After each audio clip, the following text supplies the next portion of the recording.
Hello, and welcome to another episode of the EU Perspectives podcast. Today, we are coming to you straight from the European Parliament in Brussels to discuss a very timely topic, EU defense.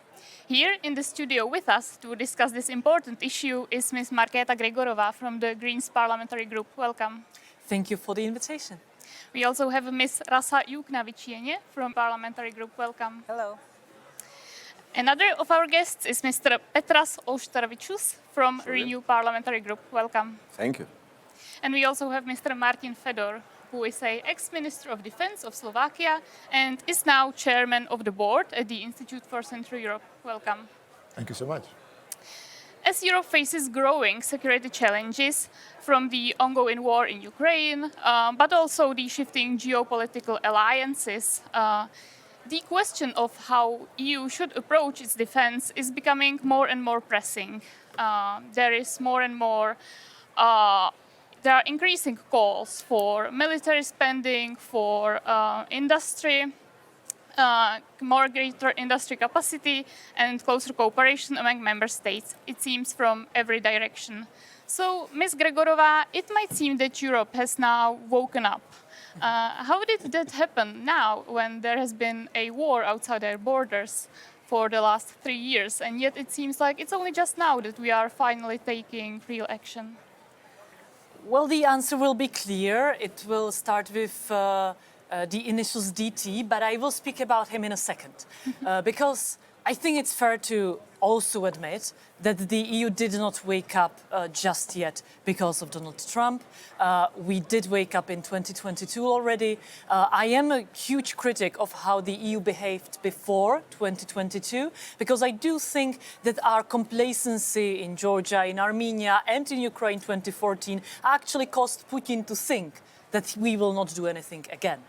So when we actually reacted, he was surprised. And of course, Ukrainians are the ones who stopped him. However, we also supported that, and we are now keeping them alive, keeping them in the fight. So just wanted to put this on the table. But of course, now for the common European defense, something we had only on the paper so far, is Donald Trump, the name that's connecting us. It's not surprising. He is not really a responsible, reliable ally currently, and being it after the 1945 geopolitical system, the ally that was supposed to protect us, that was supposed to ensure stability and safety of the world, because we did not want to have another world war in the European continent. We now need to really change how we see geopolitics and how we cooperate. Mr. Fedor, you were a Minister of Defense more than 15 years ago. Then you were also a chair of the Defense Committee in the Slovak Parliament. So maybe you can give us your insight. How has the attitude towards defense changed over time? Well, actually, in my opinion, it has changed dramatically, because a few years ago, 10 years ago, if we count it properly, so the challenges were extremely different. We were talking about so-called out-of-area initiatives and activities of our militaries inside the NATO or EU countries. So we were focusing on light forces to be able to deploy somewhere and to retain them for a certain number of months. Now the situation has completely changed, and we need to focus on to the backbone of the idea of NATO, for example, and that it is to defend, to be able to defend the very land of the member state countries, which, of course, totally different capabilities are needed for this kind of challenges. So I'm very much happy. I'm very happy that to see so many initiatives from the European Union, from the European Commission right now. To someone, it might seem that Europeans are panicking, but I think it's good to see the proper initiative also by individual member state countries, but also the Commission that should coordinate member states much better than it was before. And if I may just add, I think this is a wake-up call for the European Union. We repeated so many times, but now I think we need to deliver also the results, not only initiative, not only activities, but also the results. So hopefully the activity or initiation of European Commission, but also some of the member states, especially the Germany, will help to increase the defense capabilities much better than it was before. Mr. Auštrevičius, do you think that the wake-up call that we did have will be enough to really make some real substantial changes? I don't, and I will explain you why. You know, exactly 11 years ago, on the 18th of March, well then it was 2014, the Russian Federation annexed Crimea. And it started a good month before, when over the sudden so-called little green, somebody called polite man appeared with no insignia in Crimea. All right, everybody knew these are Russian forces. Nobody called them as they've been. There was a denial after denial from Kremlin. No Russian forces. And in the final end, I mean, we have what we have. So 11 years. 11 years.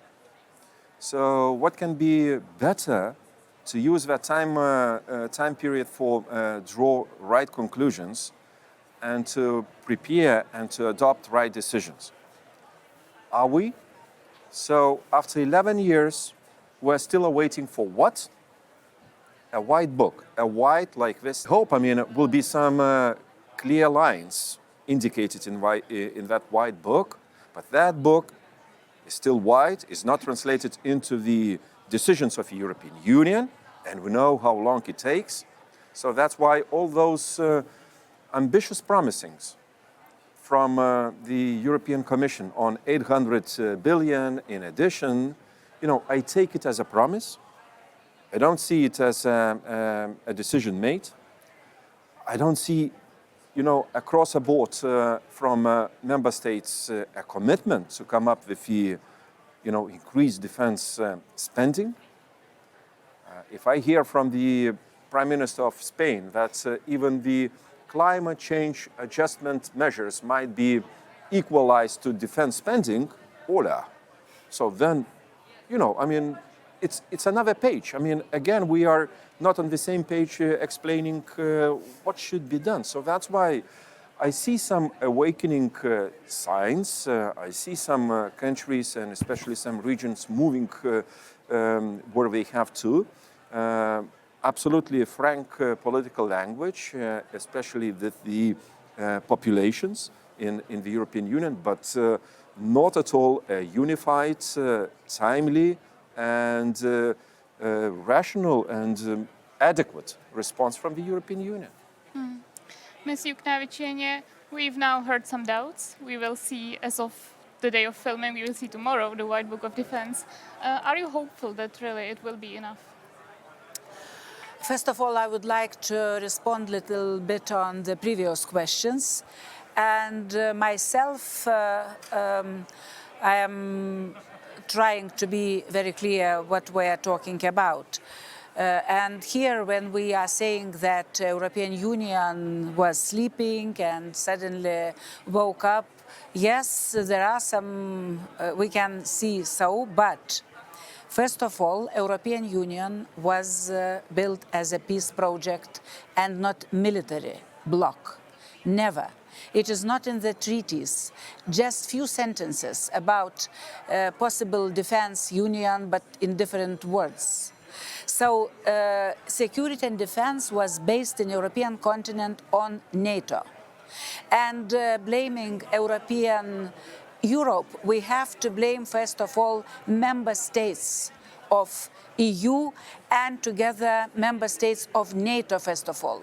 Look, in 2014, my colleague Petras very rightly mentioned this. In one of NATO's summits was very clear declaration that every single member state have to spend not less than 2%. This term is gone. No, very few countries took seriously. Very few countries took seriously. So this is not about European Union only. European Union is today, of course, doing a lot, but just promises, yes, I agree.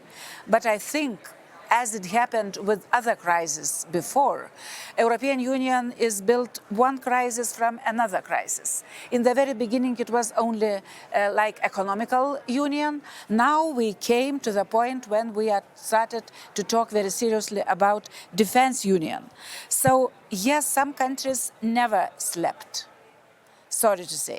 It's not, we are also European Union, but I have to say, but we never slept. Yes, it was different situation some years ago, but not just 2 years ago we woke up. And also when we speak about the threats, I want also to have some clarification in a very clear manner to understand where we are. It's not because of growing war in Ukraine. It's because of Russia and current Russian Federation, which is really a country with some new, not new, but old and new, some composition of totalitarian regimes from the past, with Ruski Mir is coming to destroy not only Ukraine, to destroy democracies. And when we speak about just war in Ukraine, so it means that we have not clear assessment of the threats. We have to understand in the same way those threat assessments that this war is against European Union as well. And now when we have this new situation across the ocean, so I see more crisis in NATO than in EU. On security and defense. But unfortunately, EU is not ready yet to take over security and defense by our own. We desperately still need NATO. We desperately need Euro-Atlantic, strong Euro-Atlantic bond. And this now we are from both sides. European Union have threats from both sides.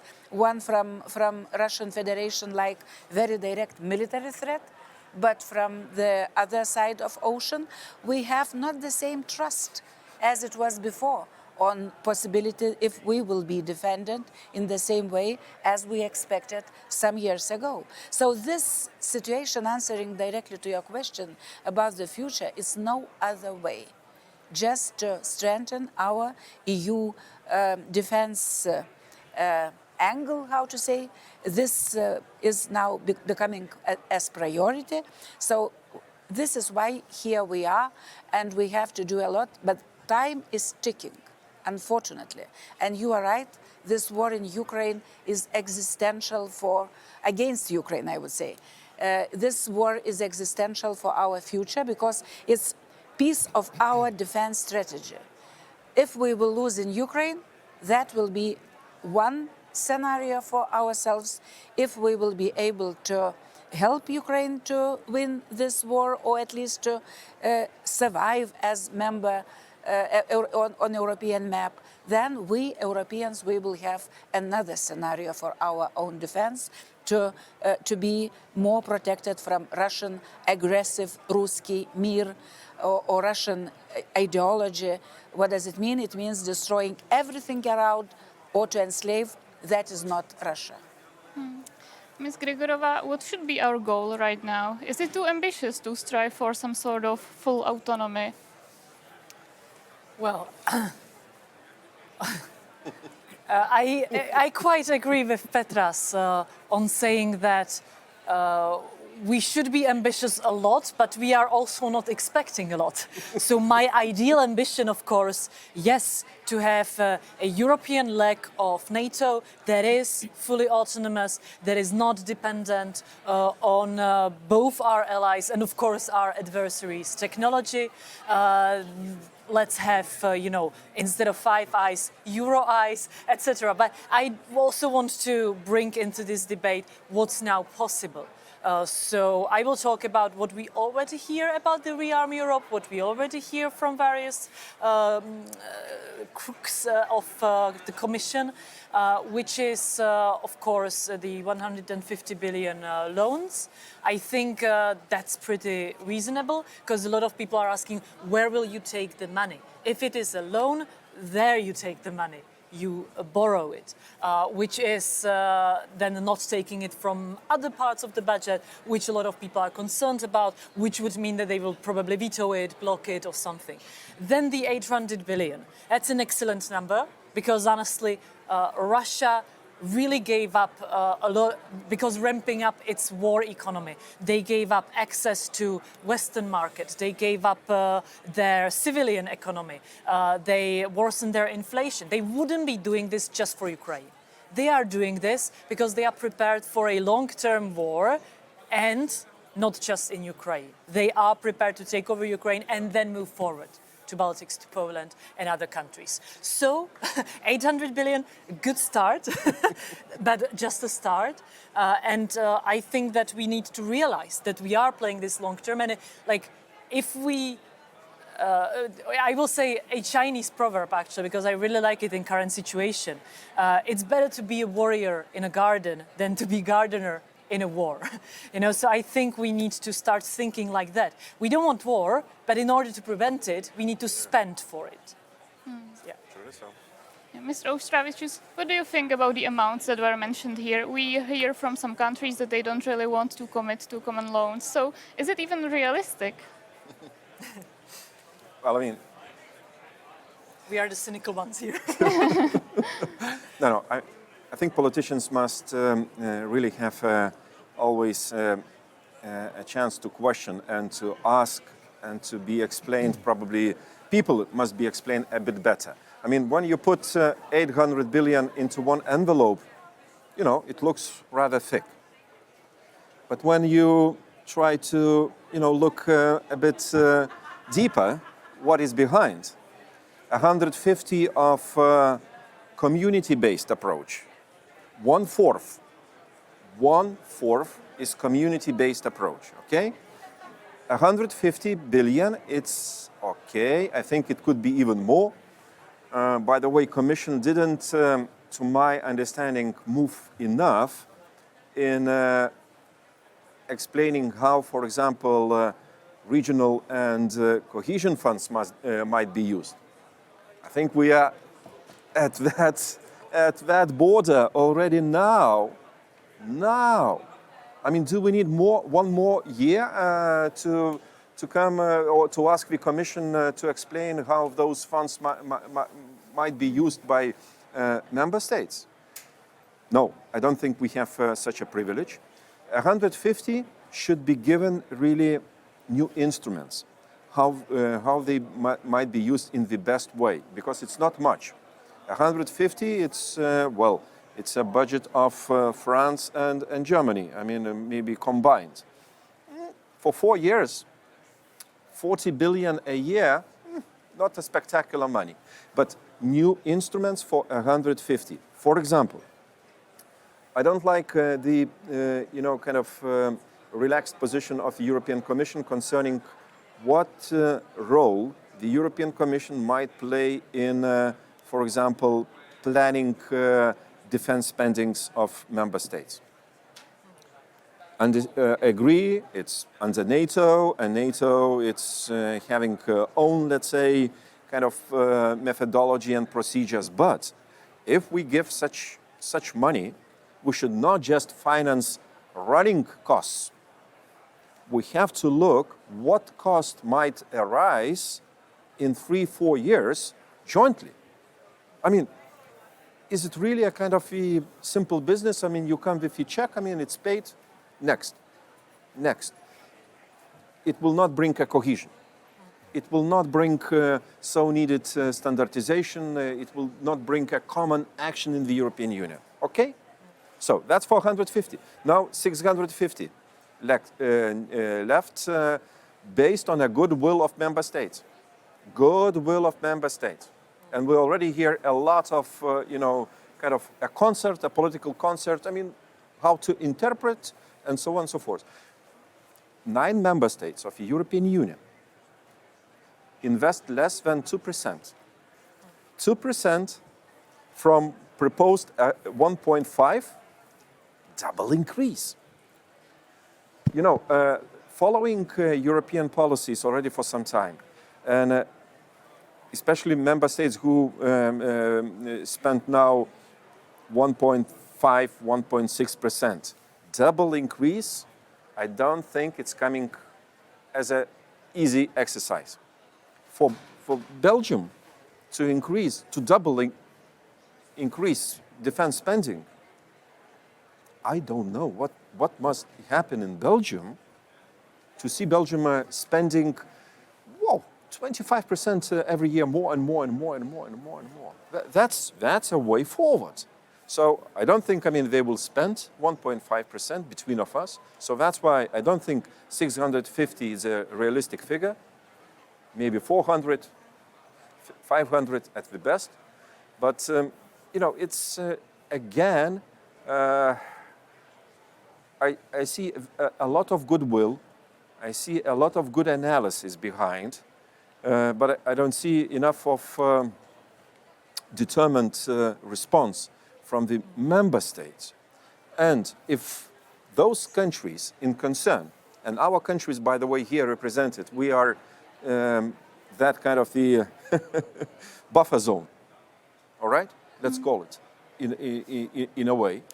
If we are left with the need, to increase our defense spending enormously, and we are doing this in our countries, generally speaking, and the rest will look at us, no, do it, you need to do it. Don't we need a spending on education, on roads? Yes, of course we need.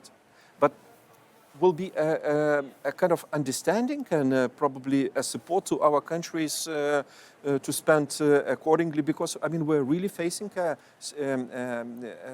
strategic threat, and we will be the first ones might be tested. So that's why remains to be seen. I am very cautiously optimistic, but as rightly was said before, maybe first step. At the best, we can call it the first step.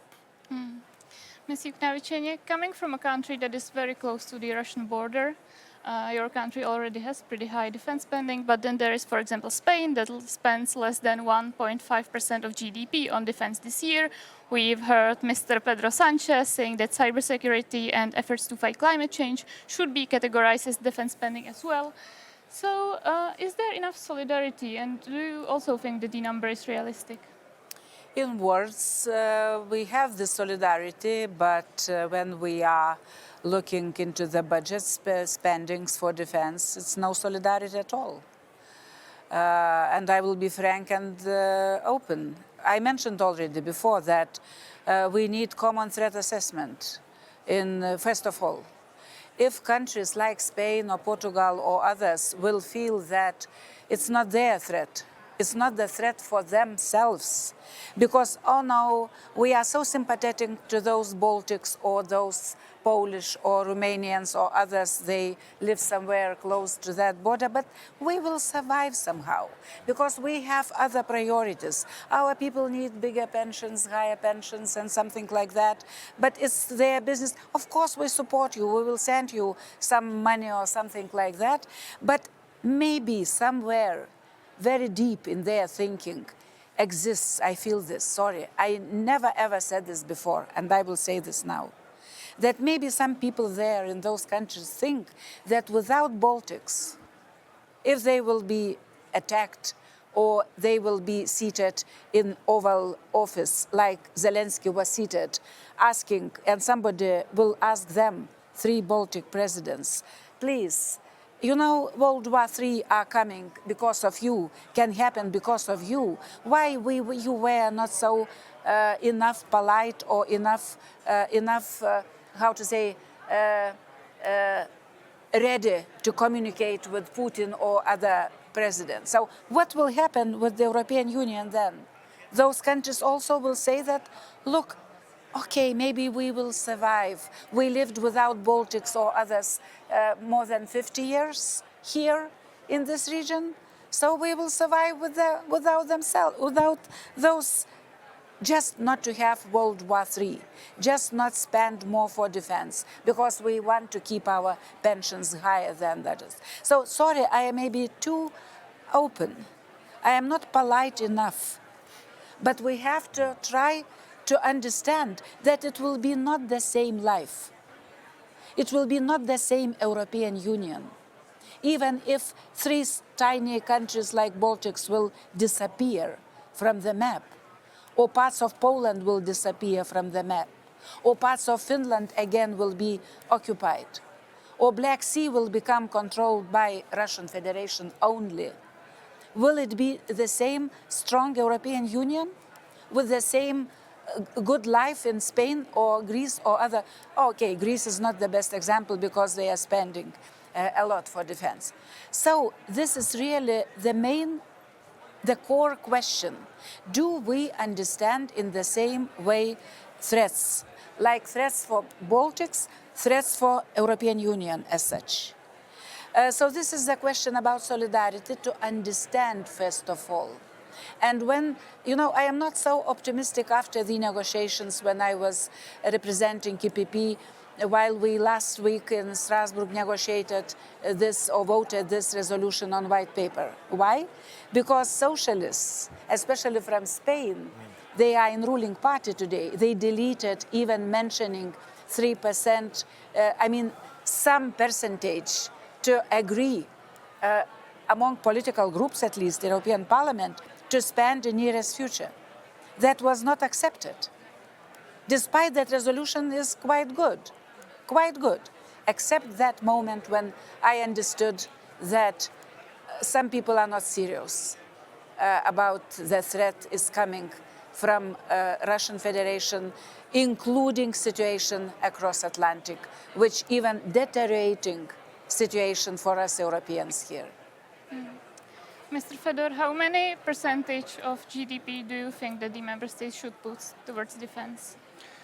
I would just follow up maybe on what was said right now, because I would consider European Union as a great project, as it was rightly said, a peaceful project that has developed a peace in the European continent through cooperation, especially economic cooperation and such.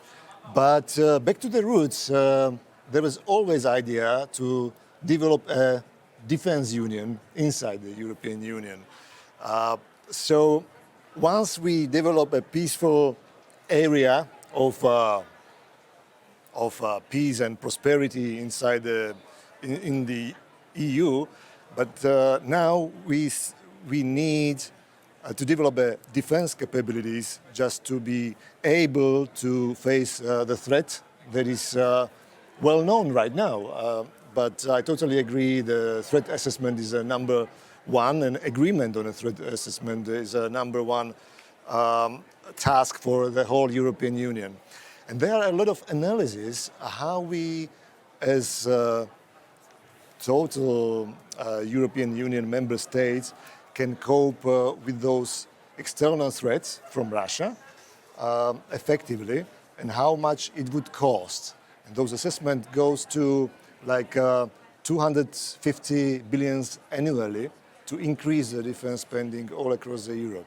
But of course, as Mr. Rankic rightly said, that is not a sum that would be directly put into the defense. We see a lot of inefficiencies on the European defense spending. There are a lot of duplicities. There are a lot of procurement that are not rightly used, right? So there are a lot of inefficiencies.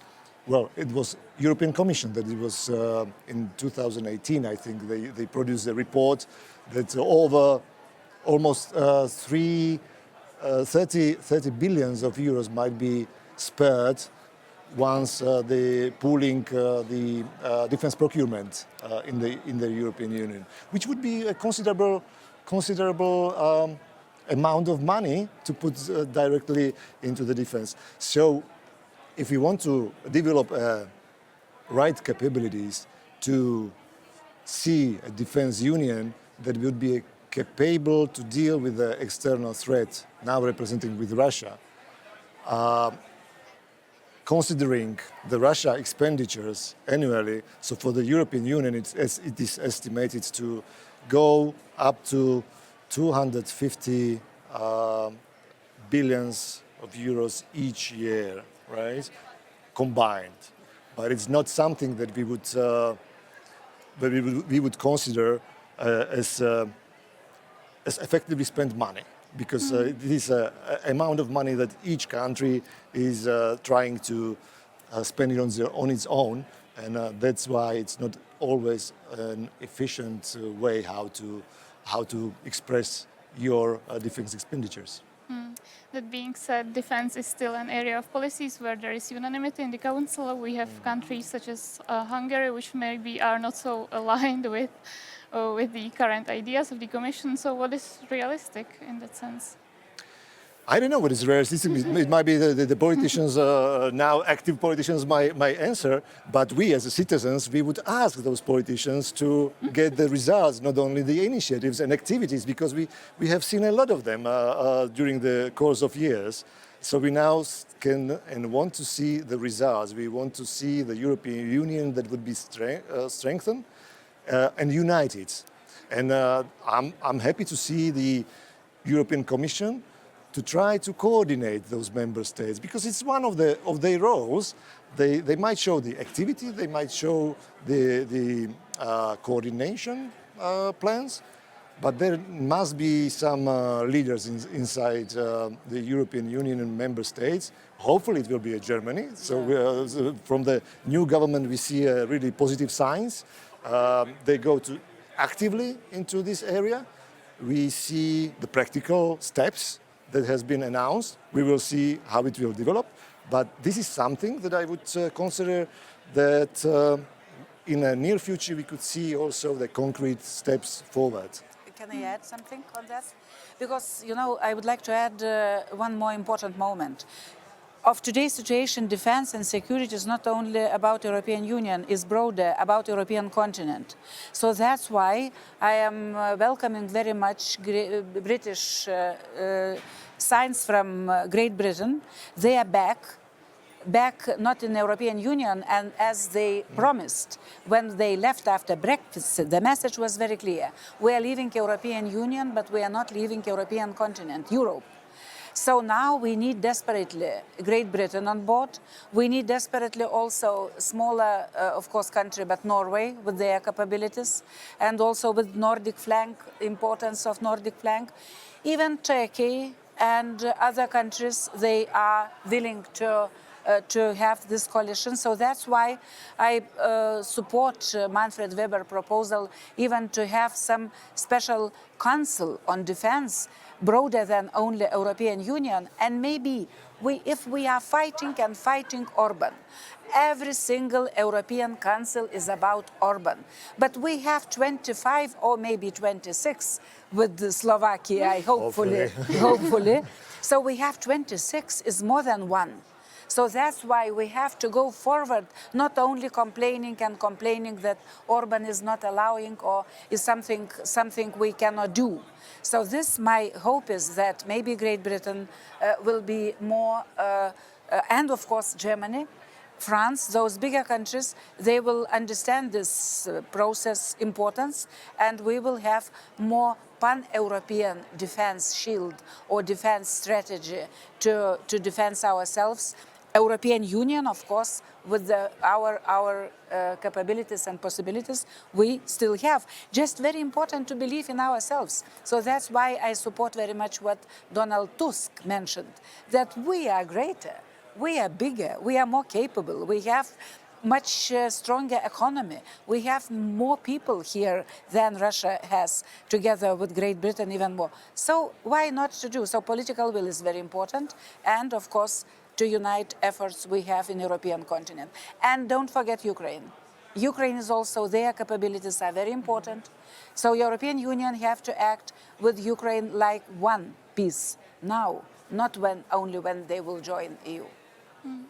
Ms. Gregorová, what is realistic given that the member states like to have some of the power when it comes to defense on their own?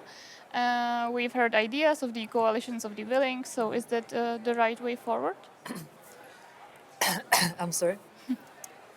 I think that in the current circumstances, when we know that certain European governments, and I will name and shame Hungary and Slovakia, I'm really sorry to my colleague, are currently more listening to what the Putin's propaganda is saying rather than what European interest. Yes, in this scenario, when we still unfortunately have the veto in the Council, we need to have the coalition of the willing.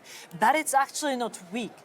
It can be very broad, and I would like to connect it to what other colleagues were saying about the GDP spending, because I think it's important to realize that if all of our tanks, soldiers, powers were combined, even minus Slovakia and Hungary, and of course adding to it Ukraine, which is currently the best army in the whole world, then we are on 1.2, I think, million soldiers, and in overall all of the other stats, we have the highest numbers. The problem is that a lot of those soldiers are not trained together. A lot of them are, but not most of them. There's a lot of duplications of various systems. And with the spending, we also spend quite incoherently and randomly and whatever we want at that moment. But, you know, for instance, if you take a tank that costs 30 million euro, and you can buy a handful of drones that will take out the tank for €1 million, then it's not about GDP, it's not about 2%, it's about buying the drones, not buying the tank. And knowing what we need to deter, what our adversaries have, and we quite well know, I think, currently, what Russia buys, what Russia has, and what our countries need to buy. And if coalition of willing, and I think it's a lot of countries, combines these efforts, then, that's the way. And I think that they know it and they are going in this direction. But as we already discussed, and Petras mentioned it several times, it's slow, it's still difficult, there are still the national interests, but let's be smart about it. There does not have to be, we don't need to force Spain into more than 1.5 if they are not willing. But we can force them, so to say, into buying smartly so that they actually help the European capabilities. May I just add one sentence, please? Yes. Okay. Because I just would like to react. It's not only about the budget itself, the budget that would be increased for the military equipment or something, but it's nonetheless is about the military personnel. We don't have enough military personnel right now at the stage, actually. So we need to use also these increased funds for raising up numbers of military personnel in those countries. And the second thing I wanted to mention, because the Slovakia was mentioned, so I'm not in the politics now, so I'm free to express my own opinions. What I think is very important to counter those hybrid threats we are right now facing inside the European Union, including the disinformation campaigns, which I would consider Slovakia to be a victim of, actually, right? Because it's also the battle of or a fight of our minds and hearts, what we believe in, whether we are going to help each other inside the union or not. And they know how to approach. They might not even use those weapons, So if they would destroy the unanimity inside the European Union. So nobody would be willing to fight, actually. And that's something very important I wanted to mention. I'm afraid that this is a topic that we could spend the whole debate on and then some. So Yeah. maybe just coming back to the defense itself. Mr. Auštrevičius, if we get the money, will we be able to spend them effectively, even just when it comes to the options that the industry has right now? If you look at the European defense spending structure, 70% goes for social parts of the defense forces. It's like a desert, which might be, poured by water. I mean, a lot. So 30% or 35%, which goes really to investing into defense equipment, which is so needed. Indeed, we need, in fact, to focus on lessons-based conclusions from Ukraine war in particular. And I'm afraid that European countries are very, very slow in this regard. I criticize the Lithuanian military forces. For example, with usage of drones. Oh, they said, I mean, we know everything, we observe, we monitor. They didn't do it enough. So we have to have already advanced, or must be in an advanced stage of drones use, enough of people trained in this regard. Look at, for example, military medicine of the European Union. Again, Ukraine offers so many lessons in this regard. Did we learn enough? Did we send our military doctors, to Ukraine to be again retrained, to receive this up-to-date experience from Ukraine? I don't think so. So that's why I wouldn't say, we need just to spend more. We have to spend smarter into indeed certain fields which guarantee us advantage and strategic advantage in this regard. But definitely we need cooperation, regional cooperation and EU cooperation in this regard. I don't see any major difference between military forces in the Baltic region and, for example, in more Central Europe. I think we have to draw very much the same conclusions. Equipment, skills, and preparedness for the situations which we now emerging on a daily basis in Ukraine. So that's why we need to cooperate and to establish. For me, it's phrase coalition of willing is not enough. It's willing like, I may make a decision to come or not, and I will be not, punished because of this. No, it must be a coalition of committed. So then you have a certain planning, subsequent investments, some reaction from results achieved, and so on and so forth. Let's be very cautious of using this coalition of willing, because it's very ambivalent description of the cooperation pattern. We need more commitment and probably more kind of coordination from the European Commission side. I'm looking forward for really Defense Commissioner of the European Union. Let's not be afraid of this. We don't have a war cabinet in the European Union, not at all. In member states, we don't have it. And, politicians deny risks because, they don't want to scare population. But it's better to be informed rather than, scared by events, real events in any ex-country. So that's why this kind of, not necessarily war preparation, but war thinking-like approach might change things for better. So that's why let's be more creative in this regard and let's learn from Ukraine. I mean, now we are still given this golden chance to learn from Ukraine.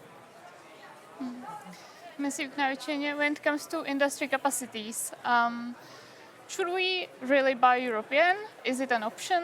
We've heard ideas that maybe people from the automotive industry might work in the defense industry, as the automotive industry is facing some issues anyways. So should really those kind of human powers, but also factories, really go towards that? Can we avoid maybe US tech if we go in the direction? And should we do that? Yes, military industries will be mentioned, and we have a defense commissioner based on European Union treaties, and military industries is one important part of our defense, which really is can be competence of European Commission. So that's why it's important to boost, to increase, and that is number one priorities. About dependence, yes, somebody say that we in European Union, our dependence on military weaponry, everything is about 60% from outside of European Union. Yes, we are lack of industries. Yes, we must boost it. But today to say that only European, I think it would be very dangerous to say so. It's mentioned in our resolution, by the way, we adopted in Strasbourg. But we have to to live in the real world. We need now a lot. Ukraine needs now a lot. So this Rearm Europe allows also member states to take loans and to help Ukraine to buy everything they need, not only in Europe, in European Union or European continent, and to send to help Ukraine, to arm Ukraine as well, to support them. So this is not about a but, yes, as we saw during pandemic, when the whole world and European countries are so dependent on one factory, which the name of that factory is China, or maybe India a little bit. We saw what happened. It's really those logistic chains were interrupted, and we have to produce much more on our own continent. But it's not only about military industries. What I wanted to add also, military industries are important. We will have more weapons. We will rearm our armed forces, but we will need also human resources. What we are not talking about at all yet. And I am trying to start to push this debate. Look what happened with countries like my country, Nordic countries. Germany started to debate this on conscript armies, on armed forces, on young people to come to armed forces to be educated. Because we will need somebody to operate. Not only those industries, they will produce the weapons, but also we will need capable people to defend. We will need some battalions, we will need to form our reserve and everything. I have to ask question, those who are listening us, do you think our societies are ready to defend their own countries like Ukrainians did in the very beginning of the war, to go sometimes with empty hands to defend? I don't want them to go to defend their own countries with empty arms, you know. They have to be educated. In order not to have war on our continent, we have to have prepared societies. Young people going for 1 year to armed forces, not because to have war in the future, but not to have the war in the future. Because Putin, especially Putin, he is like an opportunist politician. He is going where he is allowed to go. We left empty security areas around Russia, and this war happened. He knows our capabilities better than we sometimes. So if we will be not ready, our societies will be reluctant and not ready at all. So it will be not enough defense industries to defend ourselves. Mr. Fedor, coming back to the industry side of things, we are hearing suggestions from Emmanuel Macron on how to replace US tech. So is this comparable? What I see, and I was looking for the numbers, showing that almost 2/3 of EU NATO members has bought arms from the US between the 2020 and 2024. In the UK, for example, it was over 80% of the total procurement of weaponry came from outside. It were not European Union production. Germany, 70%, which are huge numbers. So just to say from one day to another that we are able to produce those equipments, those necessary military tools and capabilities in Europe alone, it's probably not rational right now. But of course, we all would like to see the increase in capabilities, European capabilities, to increase infrastructure, to readiness, and increase also the R&D base innovations in Europe. And that is, I think, in this other part of the proposed budget, this 150 millions, that's the right of the European Commission to state that, okay, we should increase also participation of European countries and European industry subjects. But in total, there are some kind of military enablers that we are not able even to produce alone in Europe, right? And actually there are a lot of cooperative production right now, consisting out of industry base from the US, from the European production as well. For example, those F-35s that Czech Republic is now procuring. There is a lot of instruments inside them that is being produced also in the European Union. It's not totally like the production of the US. We only have the time for one last question. So, Ms. Gregorová, we've heard some calls asking to deregulate in the defense industry. So, should we deregulate the industry, and if so, in what way?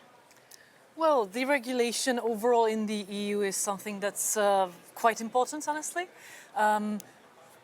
First of all, I will mention, because there has been mentions of what Spain said, it's important to note that a lot of so-called Green Deal agenda is actually helping the military industry let's say our common goal, which is diversification, decentralization, and not being dependent on autocracies, on their fossil fuels, etc. So I think that's important to note that, the evil Green Deal is not blocking us all the time. Plus, the military actually has exceptions from most of the Green Deal regulations. The biggest so-called problem is the ESG. And honestly, when I've seen how the market reacted to just countries saying we will increase our spending on defense, how immediately the Czech companies that are producing weapons went up in the stock market. I don't think ESG is the problem. I think that the banks were the problem, and they found various ways to not actually provide the loans to the military.